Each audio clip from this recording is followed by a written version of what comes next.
Hey everybody, here's an update for my electric bike project. This is the plasma disc tail light.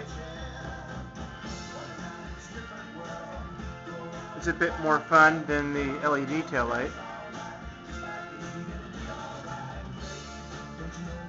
As you can see, it's sound activated, or I can simply just run it continuous.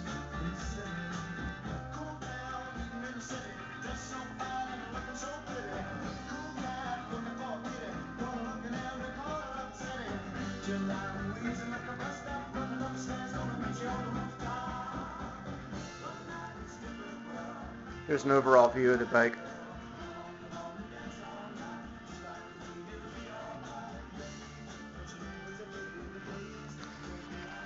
This is the battery compartment. It's a converted ammo case. You can see in the lid I mounted a watt meter. This lets me keep track of the energy I use so I can better determine how much driving range I've got on the bike. So far I've been able to manage about 50 miles before I reach the limit of the battery. The battery itself is a 20 amp hour capacity, 48 volt lithium iron phosphate battery.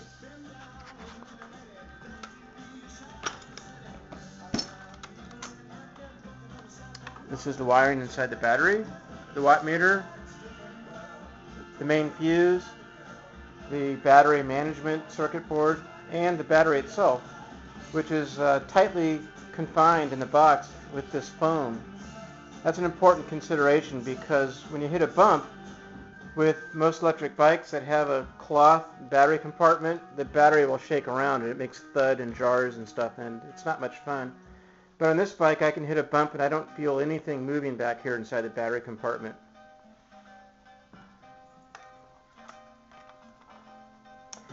This module is a DC to DC converter. It converts the 48 volts from the battery to 5 volts, and that 5 volt powers the instrument panel on the front of the bike.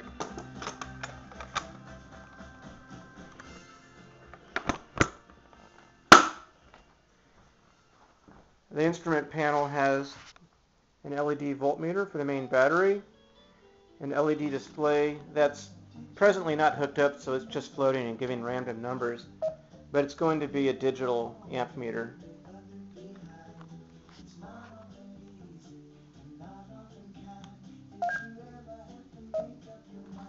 There's a yellow status indicator on the front. That status indicator lets me know that the main battery cutoff switch is enabled. If I disable the main battery, then the LED in the front goes out. This cutoff switch also serves to reset the data for the watt meter. To charge the battery, I have the charger module attached to the bike rack, and to charge it I just plug in the 110 cord.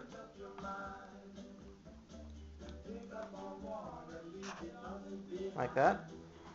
And there's a red LED on the charger indicating the battery is taking a charge.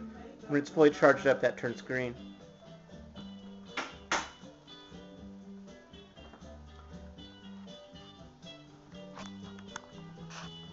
Having a navigator on a bike might seem a little extreme, but really it's not, because if you have a bike that's got a 50-mile driving range, it kind of tempts you to take it a lot of places, and so it's nice to be able to find the best route and not get lost.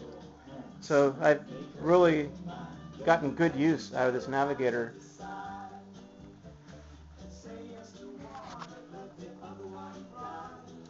The front headlight, sort of a retro design, that's powered from the same 5-volt system that powers the display panel, and it's got an LED bulb inside of it. I replaced the incandescent bulb that it came with. Both the front and the rear wheels have spoke lights, and you can see one of my other videos that shows these in operation on the street. The weight of the circuit board made it necessary to put counterweights on the rim, otherwise you could really feel the out of balance condition when riding the bike.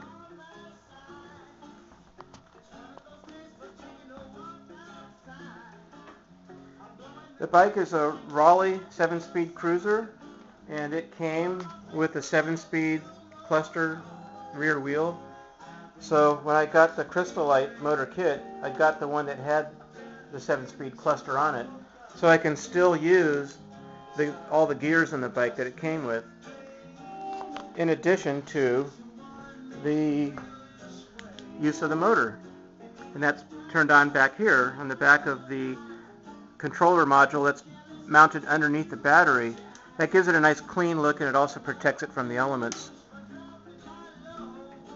One of my goals in building this bike was to make it look like it wasn't so much a garage project, so that's why I carefully mounted the controller up under here so it's somewhat discreet and tidy, as opposed to just hanging it from the frame somewhere and having wires going every which way. The front of the bike's not quite finished yet. You can see kind of a rat's nest of wires, but these will go away. I'm going to mount another instrument panel on the front here that will contain the analog amp meter, the speedometer, and I've got a key switch that will be a master cutoff key switch, and that will go up here somewhere too. When I do that, I'll be able to take this wiring and consolidate it to get rid of most of it that you see now, and just end up with this size bundle going up into the two instrument panels. So it'll give it a much cleaner look. One very important upgrade I made to the bike is related to the fact that the frame is aluminum. You can see here the rear dropout. It's about a 1/4 inch thick, so it's pretty strong. I guess that's good enough for a regular bike, but the axle on this motor, it would sort of torque its way, sort of chew its way right out of the dropout. So with the help of a master machinist and a close friend design engineer, I fabricated some steel reinforcing plates. This is a paper template of the design for the plate. You can see the main hole here exactly matches the profile of the axle. So the steel plates bolt onto the frame with 1/4 inch Allen hardware. I use black oxide hardware for that, so it's really strong. And so the axle is tightly held in place. In fact, even if the main nuts were to come off completely, the motor and axle would still be held in place. So I have a steel reinforcing plate 1 inch thick, both sides of the bike.